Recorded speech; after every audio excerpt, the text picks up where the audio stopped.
Good morning, everyone.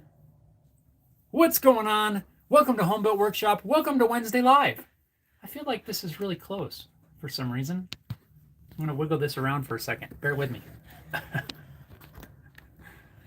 don't know why it feels so close. That's all right. Hey, I got the orientation correct today. What's up? What's up? We'll get a little coffee here. What's everybody up to? Let's see. Man, you guys are all here this morning. Sam's here. Sam says hello, everyone. Mike says, morning, Sam and Dave. Right on. Harry Dude, what's up? Hello, folks. Mike says, when you have the time, let's get the status report and the plaque project coming soon. As soon as we get settled in here. Mike says, morning all. Everybody, right on. Harry Dude, what Mike said. Right on. Well, what's going on? How's everybody doing this morning? Still feels mighty close here. I don't know why. I wonder if the camera's like zoomed in or something. It's fine. I don't know what the heck's going on. I think the weather's changing, but I think we've reached peak fly season. So if a fly lands on my head, it's the worst thing about this time of year. The flies. Oh man, they get horrible. I had to go around with the spray to try to get rid of them. There's one right there. Right on.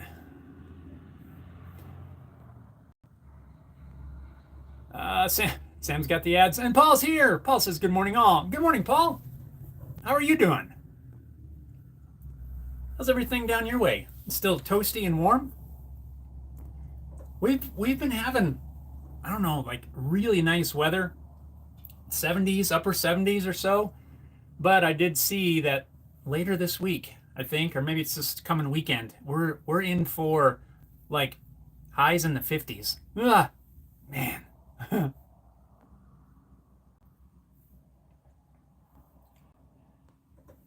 The weather, the seasons, they are a changing, as they say. Time Surfing Aliens here says, a little cooler here. Love second summer. Yes. There's a bit of a chill in the air. That's why I got the hoodie on. Probably later on, I'll probably lose this because it's going to warm up. Mike says, I would think you'd be using those fly strips. You know, I used to use those. Here's a funny story. And then we'll jump into what everybody's working on as well as what I'm working on, as you can probably see in the background. So those fly strips, a long time ago, probably, man, this is probably 22 years ago or something like that. I was trying to get my band going, and we were trying out. I don't remember what it is, singers, I think, at the time. And I had some of those fly strips because it was fly season, and those sticky, gooey things, they're kind of nasty, really, but I had one hanging in the corner in the house, and so we had this dude up to try out for for singing and stuff, and we're hanging out, playing some music and stuff like that, and I don't remember why, but this guy was really tall. Well, I say really tall, but he's taller than me. I'm not all that tall. But he's probably, I don't know, 6 foot or 6'1". I don't know. But anyway, somehow he ended up having to get something from the corner where this thing was hanging. And apparently it was hanging low enough and he was tall enough that when he leaned over to get whatever he was getting, the thing stuck in his hair. And when he stood up, it pulled the thing out of the wall. So then the whole thing fell right down. There's one right there. And he's got this sticky, gross fly paper thingy stuck to his head. and we had to like peel it out of there. And it's like, I don't know, super thick, kind of a honey or something like that. I don't know what's on it actually, but it's like really sticky and thick. And when we peeled it out, it left all this sticky stuff in his hair. And there's like dead fly, a couple dead flies stuck in his hair. It was hilarious. We thought it was. He wasn't super impressed, but oh, that was just just a little funny thing that when I think of those flypapers, that's what I think of.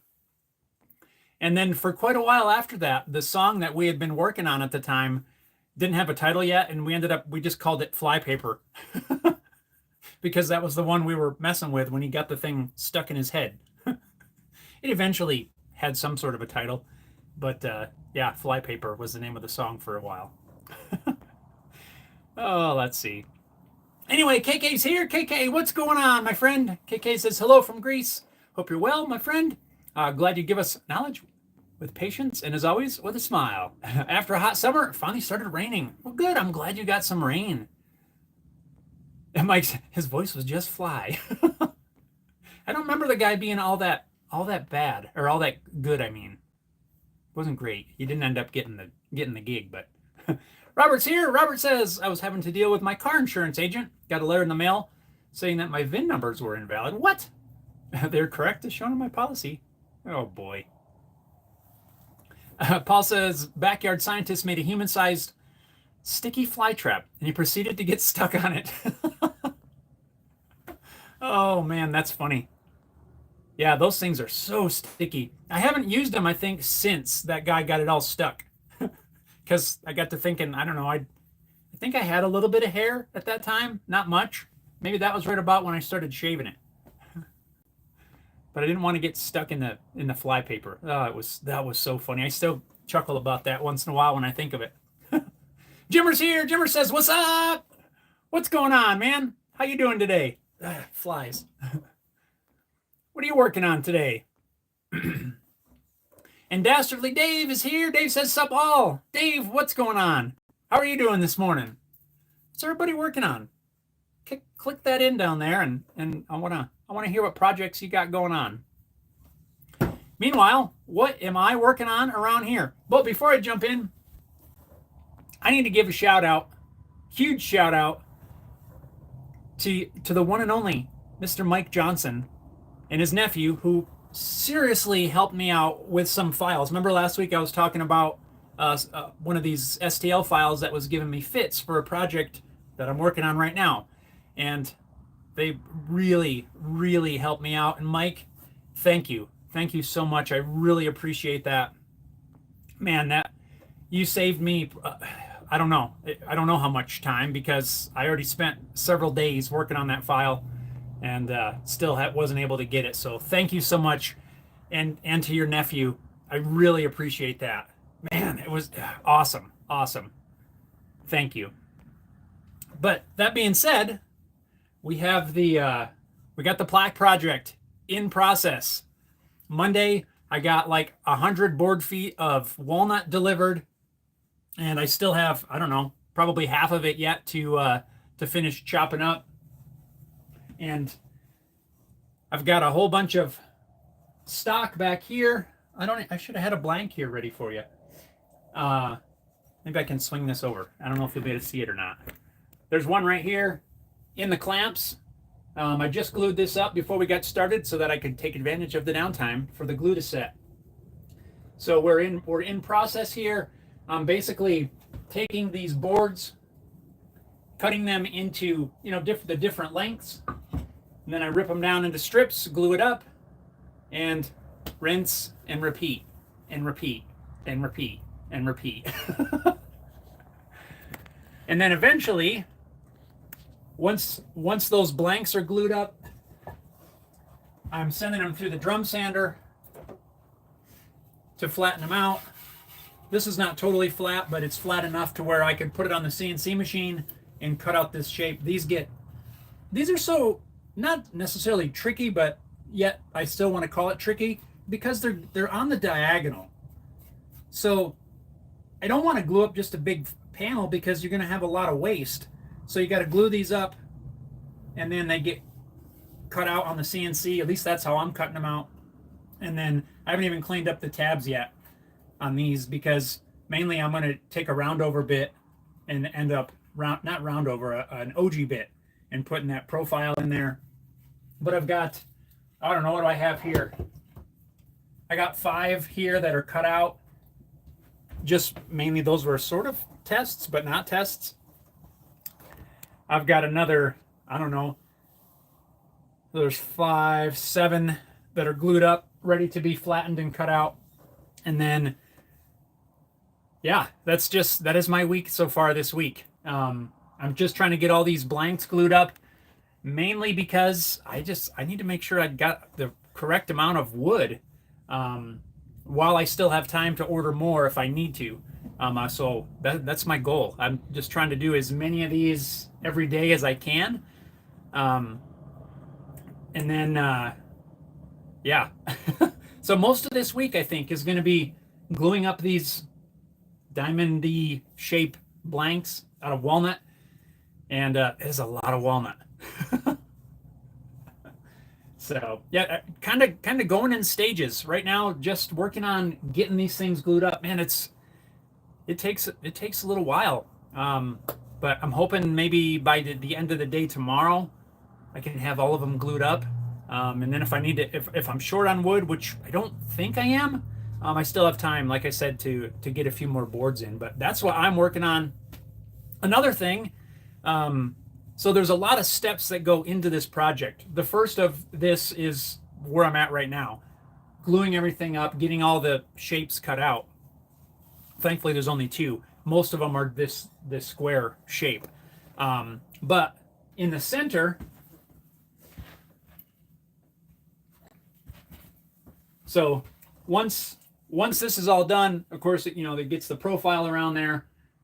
Then there's some laser engraving that has to happen in the top. Well, at all 4 corners, there's some pictures, some laser engraved text, some more text that goes down here, and then right in the center gets this emblem. I don't know what else to call it. Emblem, mold, a little figure gets attached to the center, and there's 6 different ones, depending on which category the plaque is for.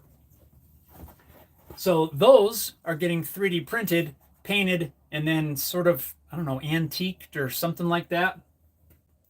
And then those get heat set inserts, which, drill a hole through the back, and then screws will go right into the back of the 3D print. I started doing the math on the 3D printing, and it was going to take me 37 days just to print all of these things that I need to print. But I don't have 37 days. I have like 3 weeks. So there was 0 chance that I was going to be able to get all these printed. Now, I do have a deadline for this. The client needs these on a certain date, but they have already told me that get done as many as you can by then, and then the rest will get delivered after the fact. But I still want to try to get as much, if not all of these done, by their deadline. But so in order not to have 37 days, and that's nonstop. That was 37 days nonstop 3D printing to get all of these things. I decided I needed to upgrade the 3D printer. So we got a new one, and it's running right now, and we upgraded that sucker. I will jump into that in a minute. I'm going to catch up on your comments here, and then we'll get back to it. Let's see. Robert sent photos of the VIN numbers to the agent. Yeah, that's so crazy. And Mike says, no problem. Yes, Mike. Man, I can't say it enough. Thank you. And make sure you tell your nephew the same. Sam says, LED emergency downlights are worth getting. 110 lumen, 1.5 watt, IP20, 45 millimeter, and they are bright. Ooh, interesting. Time Surfing says, helping RJ's Cave get a community build together to be auctioned off for Autism Speaks charity. Oh, that's awesome. Right on. Yeah, let me know about that. It might be fun. There's something I can help with. Jimmer says, BMW M3 convertible on the lift today. Right on. The old Beamer. Did you ever see that one that I had when I moved out here?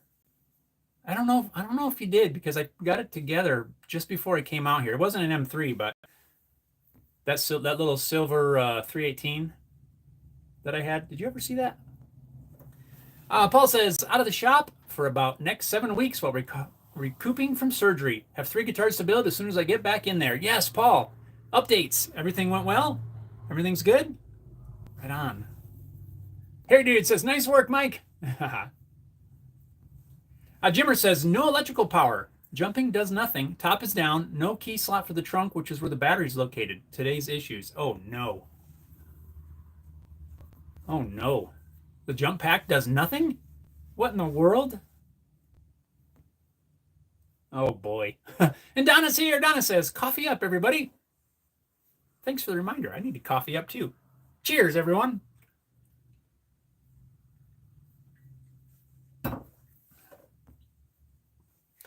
Dastardly Dave says, just got some tools in an estate sale. Floor drill press, heavy, and a Delta tabletop bandsaw. They were used to make balsa airplanes. Oh, that's cool. Right on. Yeah, tabletop band. I've seen those Delta saws. You know, I think for most projects, a tabletop benchtop bandsaw is a great. That's what I have right now. Now, I mean, there are of course limitations, but man, a benchtop one, I use that thing so much.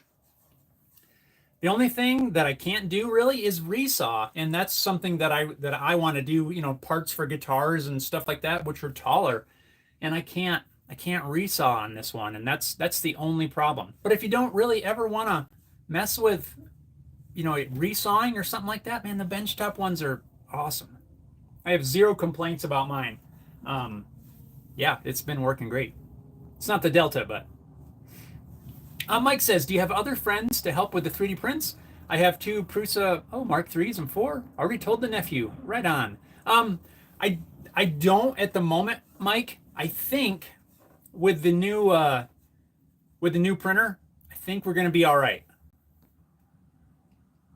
I'll get back to that. I'm trying to catch up on the comments. But if not, I'm going to keep that in mind. Harry Dude is cavity shielding a Greco Rickenbacker bass copy at the moment. Nice. That's awesome. At least you're not like wrestling with power amps and, you know, all that sort of stuff. Get to work on a guitar. Time Surfing says, I'll have RJ send you an email. We could use parts or donations. Yeah, let me know if there's anything I can help with. Paul says, I hope so. Hurts pretty bad. First appointment for it is on Friday. Hope to get this cast off. Oh man, I'm sorry you got the pain, Paul. That's not fun. Hopefully they gave you some pain reliever or something for it. But I'm glad everything appears to have gone okay. I'm glad about that. Mike says, also for painting, there's a hammered Krylon bronze that I've used for plaques. Looks great. Really? Wait, what do I have? That's a Rust-Oleum. What color is that? Hang on. What is this? I forgot about this. It's brown, but it's one of those hammered finishes. Huh, you know, I should have brought out one of the samples of the pieces after applying like the accent stuff to it. I've sent pictures of the sample pieces to the client, and they liked it. So, man, I should have brought one out. I wasn't thinking ahead. My apologies. But I do need to go pick up some paint, so I might look for that and see if I can find some different options. Why did I not bring that out? Man, I'm slacking. Yeah, I'll check that out. Yeah, this project is, I mean, it's all things that I've done in one form or another. Just this has all of them. This uses the trifecta, as I call it, of digital manufacturing. We use the CNC, we use the laser, and we use the 3D printer, all combined into one project. Also with some regular old woodworking, and so it's pretty cool. The worst part of it is I don't have a ton of time to get this done. So the last couple nights, so the wood got here on Monday, about midday around lunchtime. So I got Monday afternoon, all day yesterday, and then today. Like I've been out here late at night getting things glued up so they dry out, and out here early in the morning before it's even light to get the next ones glued up so that by the time you know, we got the kiddo off to school and everything, those would be dry. It's like just a little bit longer days for a few days here, and it's going to be cool. But yeah, oops. There's a, yeah, sorry, I got my notifications on. I'll check that paint out, Mike. Robert says, lost internet connection last night around midnight. Gave up trying to get it back about 1:30 and went to bed. Turned my router back on this morning and it was back up and running. Yeah, mine does that once in a while. It'll just go away. Not too often, but sometimes. And Mike's here. Mike says, hello, cheers. Quick question. Just made my first neck, but I'm curious what's your suggestion for the drill bits to use for tuning peg holes. I saw you had a special bit for those holes. Yes, I do, but I'll give you some details here, and then I'll get back to this project. Don't worry. Oh no, can I get to it? I got it blocked up with parts. So a lot of sizing your tuner holes are going to be based on what tuners you use, right? You know, if you use I use on my electric guitars almost a 10 millimeter tuner exclusively, mainly because I have this bit. But this is metric. This one in particular, this one is specifically for a 10 millimeter tuner hole. So the smaller portion, actually I need to get a new one, I think. The smaller portion, according to this, is 7.8 millimeters. So that would be an 8 millimeter bit, and then it steps up to 10 millimeter. You know, if you drill that hole for a 10 millimeter tuner, you should be just fine. I put the step in there, even if I don't use this bit. You know, you just step it. Two different, I would recommend a Forstner bit. I don't have an 8 millimeter Forstner bit, but I'm quite certain you can get one. I do have a 10 millimeter. I don't know what that equates to, but just know what size tuner you're getting to begin with, and then you can drill the holes accordingly. There are different sizes, but I use a 10 millimeter. This is a 310. What's 310? 317. So rough, almost a 5/16 is a little bit bigger, tiny bit. So maybe you could do a 5/16 to, if you didn't have a metric. That's a 495.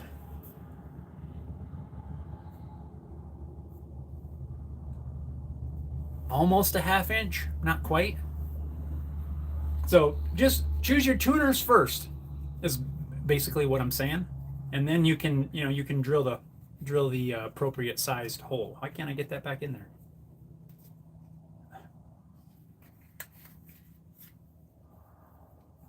Come on.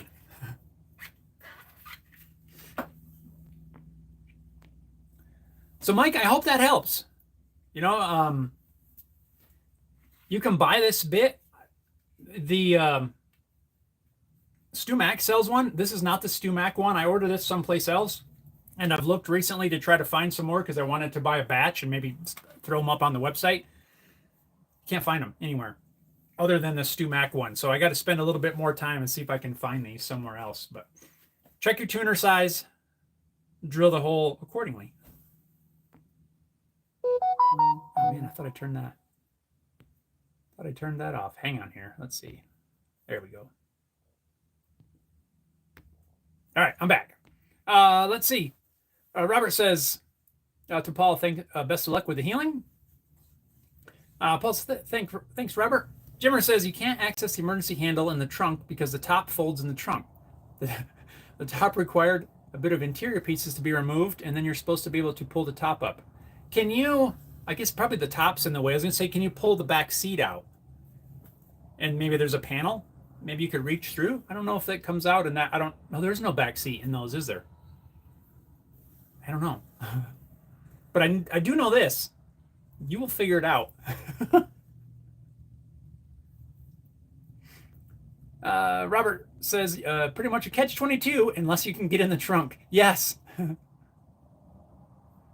The top locks in place electrically, which the car has no electrical power. Yeah, Jim, I don't know, man. Time Surfing says, I see you got the field of view figured out or worked out. Yes, I went very slow when it came to that step, and I made sure that I pushed the button and it actually went through. Harry Dude says, working at home today. My normal guitar tech business. Usually, when these lives are on, I'm on site at a client's warehouse fixing PA and lighting gear.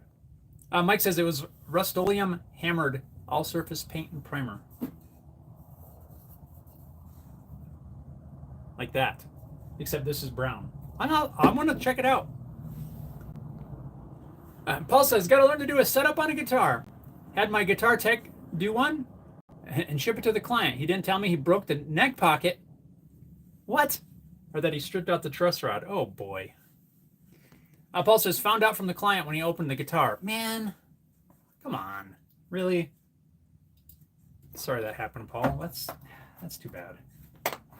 That is, I don't know. That's one of my lesser favorite steps, honestly. Setting up an instrument. There's a spider. Like, I like it when it's done, but the whole process, measure, adjust, set, re-intonate, tune, measure, file.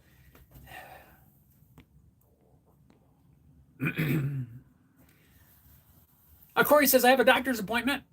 Oh, today? Then tomorrow I have another doctor's appointment to the physical therapist for my left shoulder.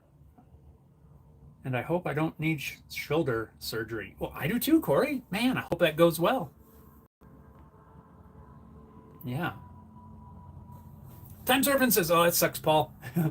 Says, good luck, Corey, Paul says.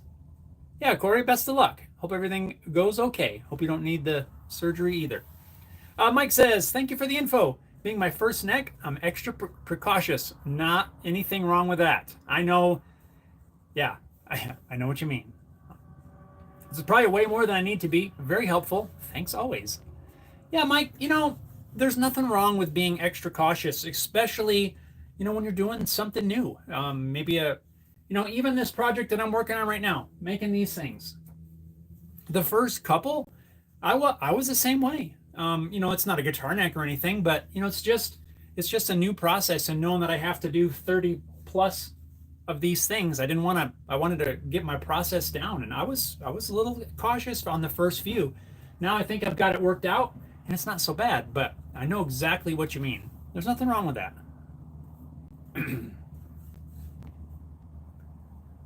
Jimmer says the back seat has an access, but the top, which is a hard top, is in the trunk and in the way. Oh, man. Sam says, have you heard of John Hives? I build it. He makes nifty things like completely wooden vices. Yes, I do. I've seen him before. I haven't seen a lot from him lately. I don't know if he's still making videos or maybe just doesn't show me him or something. Jim says, I got the rear lid up for the top and now can open the trunk. I'm removing the trim inside best I can, but can't get the top up because it locks electronically in the trunk. Oh boy. That's so weird. So weird that nothing, a jump pack, nothing. I have no idea. I have nothing other than like some sort of fuse has gone awry. But I imagine that's not the case. Robert says, might need to find a locksmith. Well, it sounds like he got the lid thingy and now can get in there, but yeah. Sam for the go-go juice with the super chat. Right on, Sam. So speaking of go-go juice. Now we're good. Thank you, Sam. I appreciate it. Got to keep the coffee cup full, actually, especially for the next several days. For sure. Uh-oh, I hit something. I don't know what I hit. Hopefully, if I mess something up, I don't know.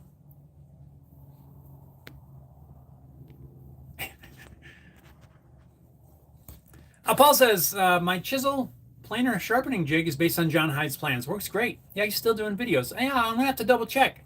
I know I was subscribed. Maybe I've been unsubscribed.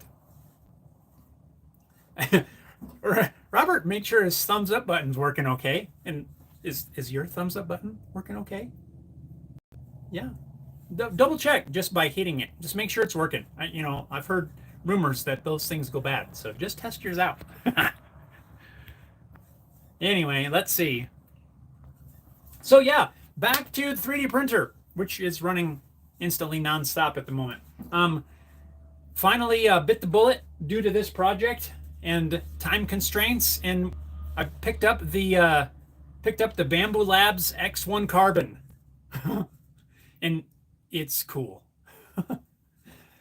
Way faster than my old Ender 3, which has been a fine printer. But now having this X1, it's got a little bit bigger build surface, so I can do 2 up on these things, print 2 at a time. It does a finer quality, and it's faster. So, man, that, not sponsored or anything. This was totally, it's just one that I've been liking and wanting to check out. Finally got the opportunity to pull the trigger, as they say, and get this thing in. Ordered it last week. It showed up actually on Sunday. I didn't expect it on Sunday. It was supposed to be here Monday, and Sunday afternoon showed up at the door. So yeah, that was pretty cool. So my old Ender, while it hasn't been fully retired, it's just kind of sitting there for right now. I guess if it comes down to it, I can run some a print on that as well, except it takes so much longer. But yeah, pretty cool. And so far, I haven't done a ton of different things on it. A few test prints and stuff, trying to understand how everything works. So far, I can say that it's legitimately as good as what all the reviews and everything say. It's a super cool printer.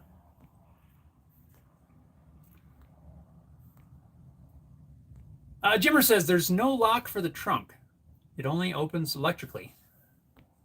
Time Surfing says 2 folks haven't touched their thumbs up. Sam says sending super chats is worth watching Jeff struggling to push the button alone. I don't know why. It just won't press. I try to hit it and it doesn't work.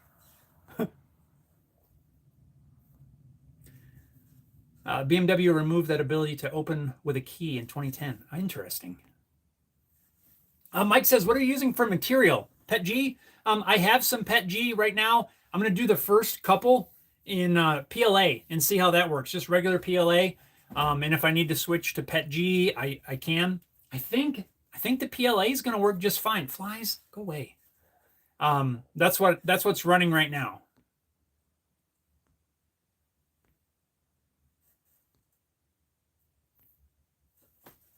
So that's the plan. All my tests seem to be okay. I can put the heat set inserts in the back of the PLA, and I think it's going to be just fine. Time Surfing BMW, bring more wages. I've never had a newer BMW, but when I did move out here, I had a little 318 little car. I needed something quick because I was moving across the country, and a friend was selling this one. Needed some work. We worked on it for a couple weeks and painted it and brought that out here, and I drove that for several years. It was a good little car, actually. Had like 200,000+ miles on it. That was the last 5-speed that I drove, and I miss driving that. Harry Dude says, I have the Bamboo Labs P1P, and it's awesome. So much faster over my last printer. Prints in 40% of the time of my old printer. Yes. That's why I decided to go with this. It prints, 40% I think is probably a good number. 40 to 50, depending on quality settings. Well, actually, if I print this with, like their standard quality, what is that? Is that a 0.2 layer height? I think is what I printed most of the stuff with my Ender. It would take 6 hours on the Ender, and the Bamboo would do it in 2. Now I'm printing at the highest quality level on the Bamboo, and it's still faster, but more closer to that, probably 40% like you mentioned. Yeah, it's definitely super cool. And it's one that I've been wanting to try out for, I don't know, I think what's it been out for like 2 years or so, and I've been looking at it ever since, thinking, man, that is a cool printer, but I didn't have a need for it. I didn't really need, to replace mine, but now, um, with this project, it just gave me that incentive to get something different, and it's going to get used a lot. Paul says, does your old ender work? Now I'm looking to get a 3D printer to play with if you're interested in selling it. Paul, it does. It works fine. I'm not 100% sure if I'm going to sell it just yet. But just for fun, yesterday I did go on, was on the Creality site. You can buy that Ender 3 V2, which is what I have, for like, I don't know, $160 or $180, something like that. And honestly, it's a great printer. It really is. As long as you can adjust, you can get it adjusted right, it works like almost every single time. Really inexpensive. It's just not fast, and that's what I needed for this project. So I think for right now, I'm just going to hold on to it. But if it sits, now that I have this new one, if it ends up sitting for all that long, I may sell it. But at the moment, I haven't fully decided yet. I'm definitely not going to sell it until this project's done, in case I need to, to run some tests or not tests, but run some other things on it to help me get everything done. But yeah, they're going for under $200 right now.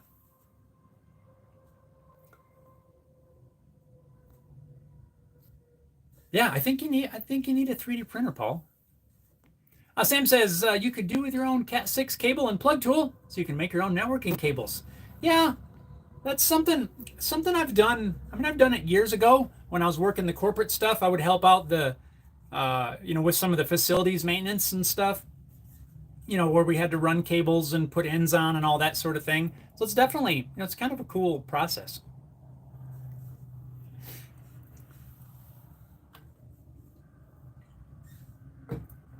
Robert says, the survey company, I did my physical survey this past Monday. Nice. One step closer, Robert. That's awesome. Jim says, remove some trim in the trunk. So you got some of the junk out of there. And can barely see the battery top. Grab some wires and huge sparks. Well, what's the saying? There's your problem. Robert's just waiting on them to finish up. Let me know and get the results. Nice. Oh, nice. Jimmer says interior lights are now on. Car starts. Top is up. Right on. That's awesome. So now you got to climb back there and figure out what's sparking and shorting out. Probably one of the main battery cables, it sounds like. I heard it says my old printer was failing too often. I got sick of fixing it every time I needed it. So I stepped up to the P1P and have not regretted it. The bed leveling, what's that thing on there? There we go. Bed leveling feature alone is worth it. Yes, that's what this does. It's so cool. You don't have to, that was the biggest challenge with the Ender. And I'm not faulting it. This is not a fault. So Paul, if you're going to order one, I'm not faulting it. But you have to manually level the bed. There's these knobs and you put a piece of paper in there, and you set the clearance, and you've got to, there's a feel to that it takes some time, at least in my experience, to figure out how much tension is the right amount of tension. But once you have that figured out and you get everything set correctly, it works really well. But, if you bump it, if you move it, any of that stuff, you have to re-level. And yeah, it can be a little bit frustrating at times.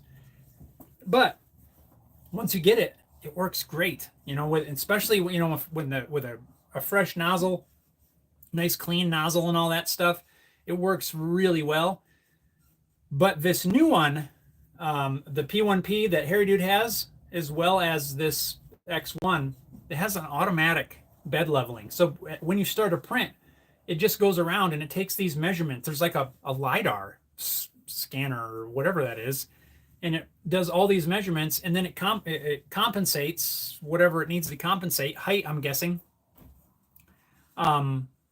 So you don't have to level anything. You just run it, and it's super cool. It does. It's kind of crazy because when you start a print, like it takes a few minutes to warm up, and then it takes a couple minutes for it to do its thing. It's 6 or 7 minutes before the print actually starts, but that's because it's doing all of these checks, and then it checks the filament flow. It does all this stuff automatic that the other one, you have to kind of do manually. But if you're looking at getting into 3D printing, I think there's something to be said for learning on more of a manual machine, like the Ender, or one of the many others.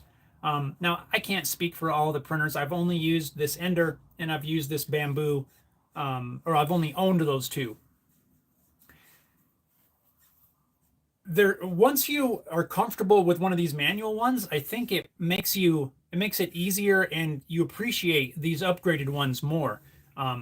If you've never 3D printed and you just bought one of these automatic Bamboos, you don't get the experience or the fun of dealing with a whole lot of issues and really understanding it. It's kind of like building a guitar, right? You build a guitar with templates and by hand, right? I think there is how am I trying to say this? I think there's an advantage to doing that for a little while before jumping into something like a CNC machine. So I kind of relate those two. Once you can build it by hand and you've got a process, jumping into a CNC, it gives you a different appreciation, maybe. And again, I'm not trying to tell anybody you got to have a 3D printer or you got to do a CNC machine, but I feel that there's an advantage in a lot of things to being able to start with the more difficult process, maybe. Manually leveling your 3D printer bed and learning how to use the whole thing before jumping into the fancy schmancy one. Same thing with a CNC. I think you should be able to build a guitar from scratch by hand using templates and routers and all that sort of thing before trying CNC. That's just my 2 cents on it. Kind of the same thing. I just feel that I appreciate some of these advancements more, knowing that I've spent lots of hours leveling print beds and, unclogging nozzles and untangling spaghetti filaments. And, now this new printer, it's got sensors for all this stuff, and it's kind of cool. I don't know. It's just kind of something that I've been thinking about lately. Sam says, need a level bed for sure. People fall out during the night. Mike says, I love my Prusas. Not worried about the price. Love the features and support, which I've never had to use. Yes, Mike. Prusa was the other one that was sort of on my radar, because I've heard exactly what you're saying, that, they just pretty much work. And that's exactly what I've heard about these Bamboos as well. They just kind of do what they're supposed to do, and you don't have to mess with a whole lot. Yeah, my Ender, I mean, now that I've learned it anyway, it just works. It really does. As long as you level the bed, I've not had a lot of problems. The thing that bugged me when I got my Ender 3 V2, I was reading up on it before it had gotten here, and so many people were already modifying. They hadn't even had their machine yet, and they're looking for the upgrades and things that you need to do. And I kind of got to thinking about that, and I'm like, yeah, like the mods are cool, but why don't you just get the machine and learn, figure out what it needs first? And that's what I did. I didn't do anything. I still haven't. There's only one thing two things, I think. On the top of the Z lead screw, there's no extra bearings, so that rod is just there. So I added a bearing support to the top, and that was like the only thing that I really did to mine. I still have the stock bed springs, and I never switched any of that stuff. And the only thing I changed, which eventually was an upgrade, was the plastic extruder top broke, and I replaced it with a metal extruder kit. Other than that, I haven't modified it. It's like completely stock. But so many people are already looking for ways to modify it before they even get the machine and figure out if it really even needs mods. I don't think it really even needs much because I haven't had that many issues. I feel like I'm rambling. Let's just read some more comments. Time Surfing says, great news, Jim. Yes. Mike says, I built my first bike kit, and then bought the Mark IV pre-assembled.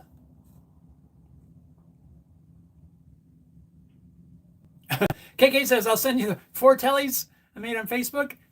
Oh, yeah. And the moment is approaching when you will send me the base as a gift for my son. A little patience. Right on, KK. Yeah, I'm looking forward to seeing them. Send me those pictures. Jim says, someone replaced the battery. They didn't tighten anything down. The battery clamps started to melt due to being loose and arcing. Oh, good grief. Tighten stuff down. Jim says, all unfolded here. Right here on the live. A home built workshop. Yeah. You know what? At least it wasn't horrible. Pretty easy once you're able to get in there, right, to determine the problem. Yeah, so maybe you replace a hold down clamp or something to get rid of the melted thing and tighten everything up and good to go. Right on. That's cool. We got to follow along in the process at the repair shop with Jimmer. And Sam Packins here. Rick, what's going on, Rick? How are you doing this fine Wednesday morning? Rick says, good morning, folks. Let the bells ring out and the banners fly. I'm here. It's been too long, Jeff. Yeah, man. How are you doing? How's everything going? Yeah, it's been a while. Hope you've been doing good.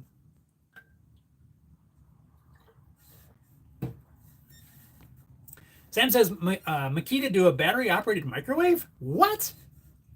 And they are battery-operated coffee machines. I have seen those. I've seen the coffee machines, but a battery-operated microwave? Good grief. That'd be handy, though. You take that sucker camping or something. I'm going to have to look at that. Really? A microwave? Oh, 40 volt, you said. I have seen the coffee machine, which, I don't know, camping or job site maybe? I don't know. Seems if you're at a job site, you'd have electric, but maybe not. Yeah, that's kind of wild. Battery operated microwave. No way. That's crazy.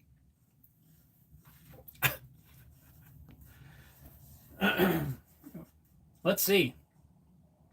What else do I have going on? I got a little video to edit for this weekend when I get the time to do it. It's not a super long project, but when I got the 3D printer in, I was trying to organize some of the filaments.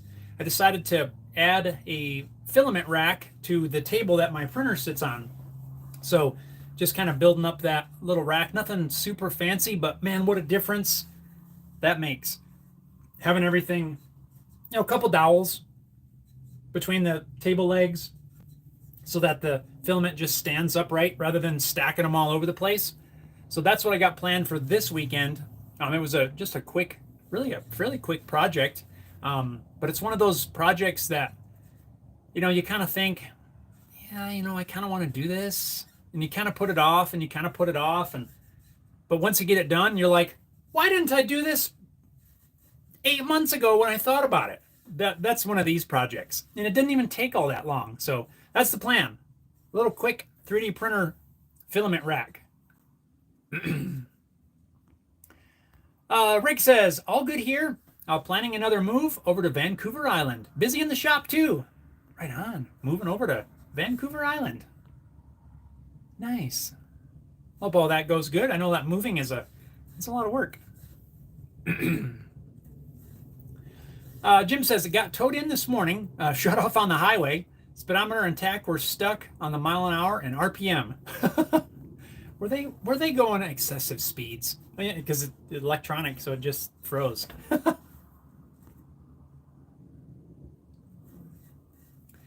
Sam's never meant to having wood in public places. You'll get odd facial expressions. Yeah.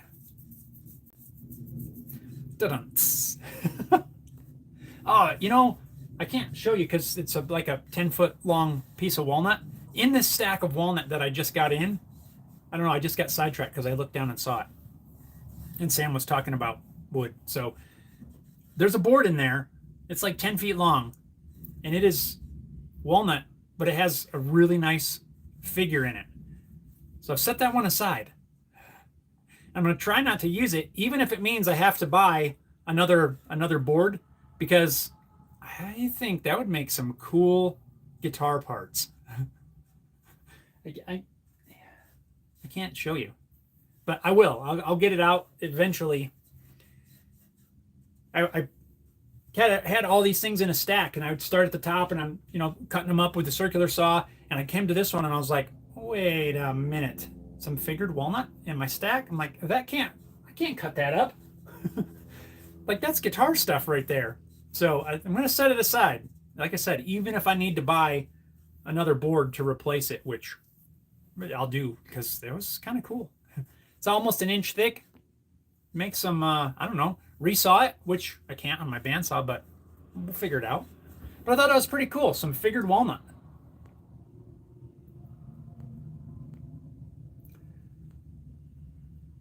Drizzy Guitars is here. What's going on? How's everything going? Sam says, how far are you from Texas incident? I hope very far. Yeah, I don't know. I don't even know what I don't watch news, so I don't know. Hope everything's okay. Whatever. Sam says, please like, thumbs up. Totally free. It is free. Rick says, I was going to ask what you were going to do with the walnut behind you. Yes, Rick, I am building a whole bunch of plaques. So I have like 100 board feet of this stuff, and it's all getting cut up, glued into these blanks, and I've got like 37 of these plaques to make. And I'm still going back and forth. I'll get to that, but I just thought about this. I'm going back and forth on the video, right? Remember I was talking about, we talked about it a little bit last week, I think. I don't have a ton of time, so I might do maybe just doing one plaque start to finish. I don't know, because the camera really slows things down, and I don't have time to be slowed down.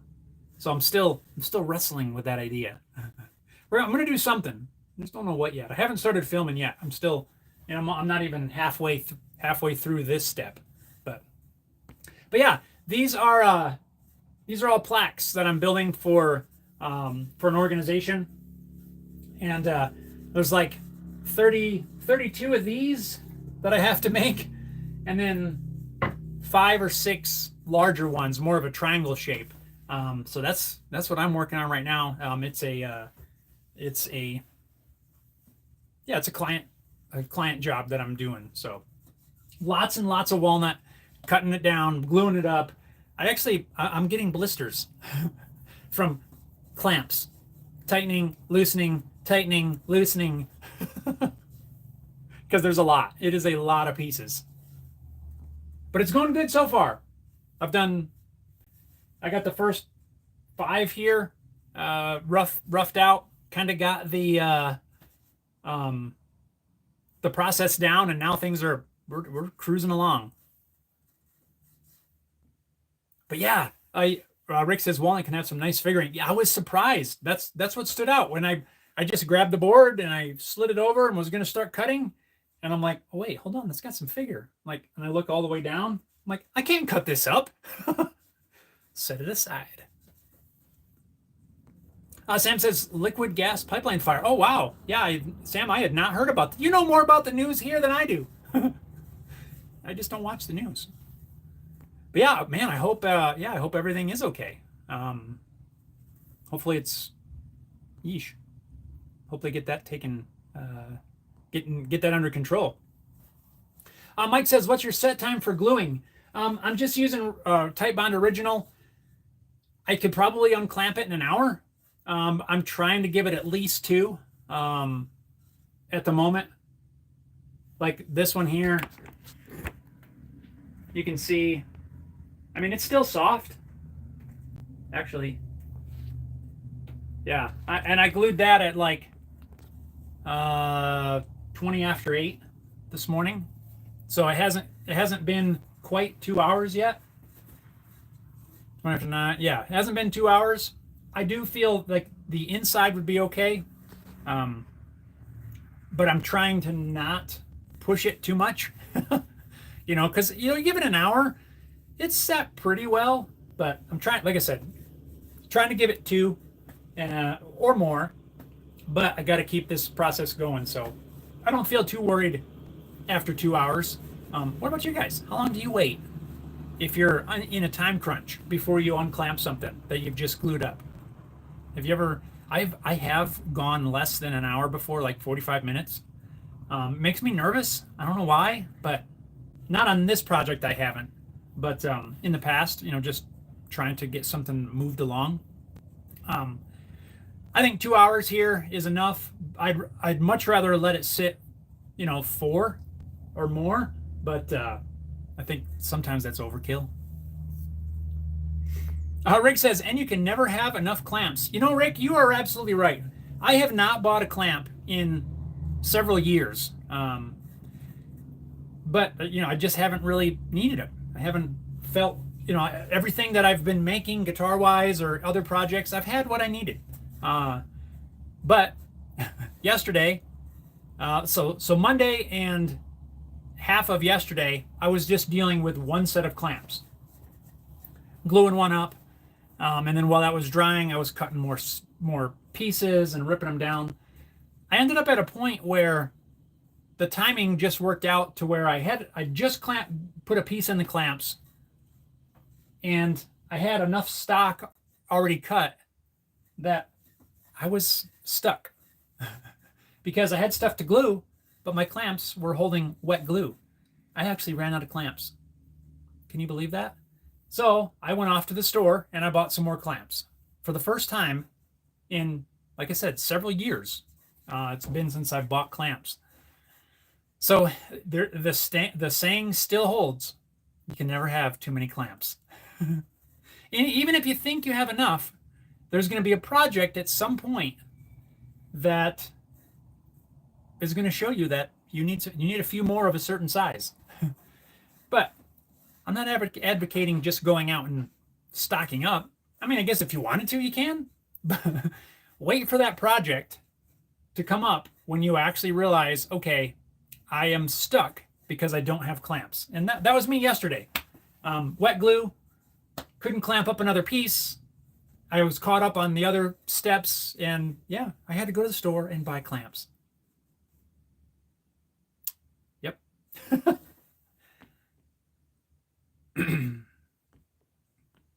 So Rick, you're right. But like I said, I usually will wait until the project shows me that I need more clamps. I don't just go and buy them. One, because you got to store them somewhere. I don't have a whole lot of storage space. And that was part of my hesitation too. Like, I don't know where I'm going to put these, but I got to go get a couple more. Jimmer says, of course, now I have to road test it, right? Speed, paddle shift. Yeah. Paul says 2 hours. There you go. See, that's right where I'm at. Rick says, never been in a bind, but usually 3 hours. Yeah, I could do 3. I mean, 3 would be even better. But I am okay unclamping these at 2 hours. By then the squeeze out is not completely hard. You can still scrape it off nice and easy. And they hold together. So that's what I'll be doing. I'll wait a little bit, maybe 10:30 here our time. I'll pull this out of the clamps. Actually, I've got two. There's one over there in clamps plus this one. And then I have used one of my sizes of blocks. I got to cut some more. So I'll set this aside, rip some more of these down, rip these down into strips. That'll buy me some more time in the glue. Once I have these ripped, then I'll just repeat the process again. So yeah, it's cool. I've never done a project where it's been this assembly line, production oriented, maybe. I've worked a lot of years in a production environment. You see that fly? So I'm very familiar with, step by step batching and all that sort of thing. but it's not something that I've really had to do a whole lot of here. You know, maybe a couple guitars at the same time, and that's sort of, you know, along those lines. But this one, 32, I'll probably make 33 or 4 of these. Um, that's about the highest quantity of production I think I've ever done here, and yeah, it's gonna be cool. I do need to go. Anybody have a recommendation? I need to go get a 4-flute 3/8 OG bit. I have an OG bit right here. Let me grab it. One of these guys. But this is not a super high quality one. It worked for my testing. It's only a 2-flute. I want to go pick up a 4-flute so that I can get a cleaner profile. One, because, well, this is walnut and I don't want it to burn. So, because that'd be a disaster to try to sand all that out. I think I might run, once I get to a point where I'm waiting for glue to dry, I might run to my local Woodcraft, see if they've got, I don't know, a 4-flute Freud bit or something. But just thought I'd ask if anybody's used one like that you could recommend. Pretty standard, nothing fancy, you know, this thing, but I do need to get another one of these because I got to route the edge on all of these. Somewhere around here I got a sample. I don't know what I've done with it. What have I done with it? It's a disaster in here. I've lost already 1 pair of safety glasses. I have no idea where they went. I was using them yesterday. And now I can't find them anywhere. Thankfully, I've got several, but I don't have the slightest clue where my safety glasses went. Isn't that funny? How do you lose something in such a tiny space? It probably fell on the floor and it's like, I don't know, under the table saw or something like that. I don't know. Paul says, otherwise I wait overnight. Yes, I always try to wait overnight when I can, when everything, you know, when the timing works out. Last night I was out here at 8:15, clamping up the next set so that, you know, I want to take advantage of all that time that I can. And Mike says, take care. Need to join a work meeting later. Right on, Mike. Again, thank you for your help. I really, really appreciate it. And have an awesome day. Enjoy your work meeting. Rick says, buy them as you need them. Yep. Yes, that's exactly what I'm saying. You know, it would be great, right, to go out and buy, you know, a dozen of whatever clamp, but if I don't need it, I'm not going to buy it. And that's really how I roll with everything. This 3D printer, I would not have bought this 3D printer. Is it one that I want? Yes. But I'm not just going to buy it just to buy it necessarily. You know, I bought my Ender sort of just because, but it's not that expensive and works fine. If I didn't have this job that I needed this I say need, I guess, but if I didn't have this job, then I wouldn't have bought the printer. So, but yeah, just to go out and buy it, I don't know. I wait till the need arises. I don't know. Do you guys do that? I do that with a lot of stuff, you know. It's kind of like, it's even how I go to the grocery store. You know, I don't just go to the grocery store and throw a bunch of stuff in the cart because I'm sure you all know groceries are, well, they're expensive now. And yeah, I always have a plan. I don't just go buy whatever just to have it. It's like, okay, I want to make whatever thing, so I need to buy the stuff for it. And that's how I operate with tools and stuff as well. You know, I don't go buy clamps until I need the clamps. I don't go and buy a tool until, well, I really have a use for that tool. Yeah, I don't know. It's just helps me to not spend, not buy stuff that doesn't get used. Mike says clamps are billable.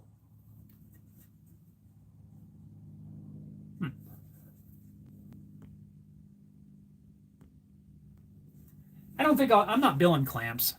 The flies, I'll bill for flies though. No. Now they'll just be in addition to the shop, and I'll have them for next year when I have to make these. Because from my understanding, this is going to be a yearly thing, which that'd be pretty awesome. Paul says, I have about 200 of the 6-inch Harbor Freight clamps, $3 and a lifetime replacement warranty. Yes, these are cool. I don't have like 200 of them. I got about a dozen. Yes, these are great little clamps. I've bent one or two. You know, are they super high quality? Not necessarily, but they work 100% for what I need them for. Yeah, and they're not that expensive. I wouldn't mind picking up a few more of these when the time comes.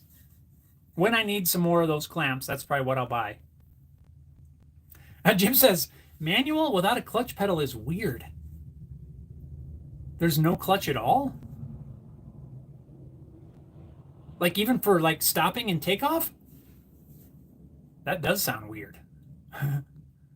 Sam says, have you tried the British store? We have not yet, Sam. Promise you, we're going to. Maybe we'll get some time this weekend. We will get down there. I guarantee it. Rick says, would you run it through a planer after 2 hours? I think so. I run it through my drum sander after 2 hours. I mean, no, that's not quite as aggressive as a planer. I think so. I think after 2 hours, I would be comfortable to send it through a planer. Yeah. You know, maybe a test piece might be in order if you're a little leery of that, but I wouldn't doubt it.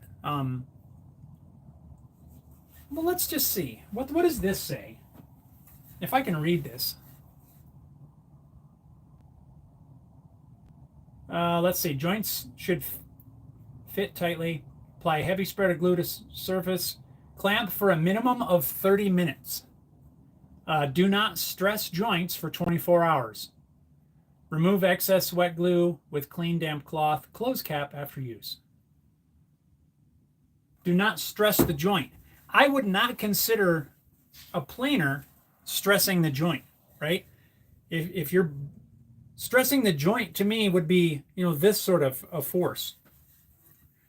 Running it through a drum sander, you know, if you're running this through a planer, you're taking off the top, right? It's not stressing the joint because it's not bending and forcing or, you know, anything like that. So yeah, I don't think there'd be a problem with that at all. So minimum of 30 minutes, it says right on the bottle. So we're waiting. I'm trying to wait 2 hours. And if I start getting behind, I'm going to go down to 1 hour, probably. And, but yeah, I think you'd be totally fine. Robert says, I watched a video of a workbench build that was pretty neat. It was basically 3 small tables that connected together to make one big workbench. Was that, I like to make stuff? I think they did something like that. And I've seen that. Harry Dude says, get 2 of those bits. If I use a router bit for production, I keep 2 on hand to be safe. Good call, Harry Dude. Yes, that's a very good point. Yeah, I will do that. It's the stupid bit's probably $40 or something like that. I don't know, but yes, that good call, man. I do have this one, but being the 2 flue, I'm afraid it's going to burn the walnut. And this one's not super great. It's not horribly dull, but yes, 2 of them. I'll get 2. Good call, man. Because you never know. Robert says the workbenches were all on caster wheels and had hinges that just slipped up to separate benches to reconfigure in different configurations. Yeah, that's pretty cool. Robert says, yeah, I had a price shock yesterday when I bought a sandwich at Subway, $20.31 for a foot long. $20? Are you kidding me? I haven't been to Subway in a long time, but $20? What did they used to be? Like $5. Remember the commercial? The $5 foot long. Go get out of here. Good grief, $20. That's crazy. Paul says, gotta go. Have a great week, everyone. You too, Paul. You get healed up, man. Good luck with the recovery. It's gonna go fine. You got this. Sam says, be safe, Paul. It says, perhaps make a mini kitchen set for kids with LED rings. That'd be kind of neat. Rick S, do you ever get your bits sharpened? Yeah, $20. Yeah, I know, $20 for a dang Subway sandwich. Come on, they better have they better have really increased the quality for $20. Not bad at 5, but 20. Uh, as far as the bits sharpened, Rick, no, I've never sent out bits to be sharpened. Um, I have tried to touch some up myself. I think I've had not a whole lot of success trying to do that, mainly because I don't know. I guess I'm just not good at it. But it's just not, I don't know. I've never really sent them out. I believe you can, and there's places that'll do it, but it's not something I've done. One thing that I know is when you sharpen a bit, you got to remove material, right? So if you, depending on your bit, this sort of a thing I don't think would matter a whole lot. You're going to remove some of this edge, which is effectively going to change the size of the bit. Like I said, for this, yeah, probably not a big deal because you can adjust the depth and everything. But some sort of a straight cutting bit or a flush trim bit, if you sharpen it and remove material, you've changed the size. What are the chances of it not lining up with the bearing or anything? I don't know. Saw blades and stuff, I totally get. But I've never messed with sharpening router bits. I'm not against it. If there was some place that could do it, that'd be kind of cool. Robert says the name of the builder site for the workbench is Matthew Peach. Oh, yes. Peach Woodworking. Yep. I've seen some of his stuff.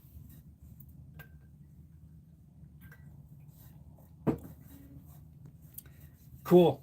Well, right on. Well, guys, you got anything else? Any questions, comments, suggestions? I'm still waiting. I think I mentioned last week. I'm still waiting on a piece for the bass guitar, the string retainers from Hipshot. They still haven't showed up yet. And I think it was this week when they said they were expected back in stock.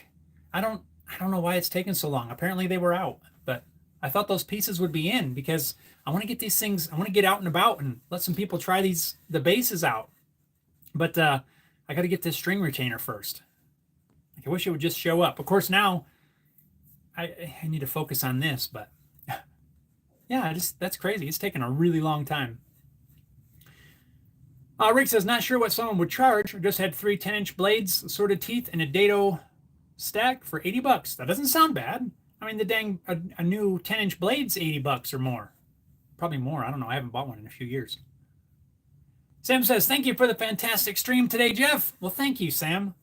Thank you. Because if you and everyone else weren't here, then I'd just be sitting here staring at my phone. Robert says, everyone have a good week. Stay safe and healthy. Sam says, be safe, everyone. Harry Dude says, beware of cheap string retainers. I've had some cut strings on a bass. Bass strings are not cheap here in Australia. They're not cheap here either. These ones shouldn't be cheap. I don't think. They're Hipshot brand. I think it's going to look the best. I've got 4 or 5 different designs. And I think these Hipshots will work. If not, I got another one that I'm gonna try. Oh, you got to check these out, Harry Dude, or anybody else who might be interested. Harry Dude, you might have seen them. There's some string retainers that are made by Fender. I think they're called the Ghost string retainers, and they replace the washer on your tuner, right? So you pull your nut off, you pull the washer off, you put this string retainer on there, and then you put the nut back on, and they are super cool. I actually have some, and if I need to use them, then that's probably what I'll go with. But they are super cool. The biggest problem with them is they don't make them in the lefty. So I kind of want to find someone to make them. Someone that can manufacture them. I think that would be awesome. You can only get them in righty and only in chrome from what I've found. But I think the idea is super awesome. If you haven't seen them, check them out. It's just a little washer, and then it has a little thing that comes up, a little post thingy comes over. So it comes off the tuner, goes under this thing, and then up and around. It's a really cool idea. Made by Fender. That's the only place I could ever find them. Drizzy Guitar says, cheers. Rick says, have a great day, everyone. Try to check in more often. Take care. Yeah, Rick, don't be a stranger. Stop in. glad you could stop in. Robert says, do you have a tracking number? No, it hasn't shipped yet. It's apparently they were on back order at the company, which when I ordered them, I did not see. I didn't see where it said they were back ordered. It may very well have, and I just missed it, but I did not see that when I ordered them. Sam says, look into the battery operated microwave. It'll be great in the vehicle. Yes, I will check that out. That is intriguing. Right on, everybody. I got to get back to work. I got to cut down some more walnut, so that I can glue some stuff up. And yeah, so I'm gonna get out of here. Let you guys get back to it. And yeah, till next time. Remember, I got a video coming up this weekend. Just got to edit it. And other than that, we'll be here next week. Heritage says the ones I dealt with were the disc style. Yes, I have some of those and opted not to use those. But look at those Fender ones, Fender Ghost string retainer or something. I think that's what they're called. So Heritage says, catch you next week, everyone. Right on, everybody. Thank you so much. You guys get on your shops, build some stuff, enjoy the outdoors, make some things, spend some time outside, all that good stuff. Be safe, have fun. Thanks a lot for tuning in. I appreciate each and every one of you for taking some time out of the day. And if you're not already subscribed, hit that subscribe button. I know you guys are. You guys are already. I know it. Anyway, guys, RJ's here. It says, hi, Home Bill. It's RJ's Cave. Right on. We're getting out of here, man. If you want, shoot me an email. If there's anything I can help you with. homebuiltshop@gmail.com. You guys, stay safe. Stay well. Thanks a lot for watching, and we'll see you next time. I'm out. Got to get to work.